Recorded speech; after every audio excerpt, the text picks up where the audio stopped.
ये लॉक है ना हमारा स्लाइडिंग डबल डोर में है, जो दोनों को सेपरेट लॉक है और मजबूत है। जो सेंट्रल लॉक रहता है ना वो मजबूत नहीं रहता है। ये दोनों के सेपरेट लॉक है और बहुत मजबूत होते हैं और लगाने में थोड़ा टाइम लगता है, लेकिन फुल मजबूती है।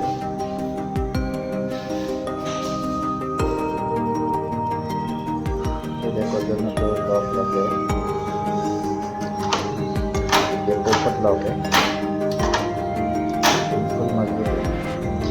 ये वाला डोर बहुत मजबूत है। वीडियो अच्छा लगे तो चैनल को सब्सक्राइब करें, लाइक करें और कमेंट करें।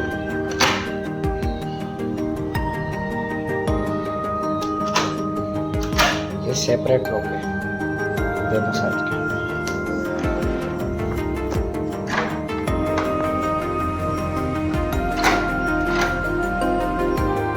मजबूत और सेपरेट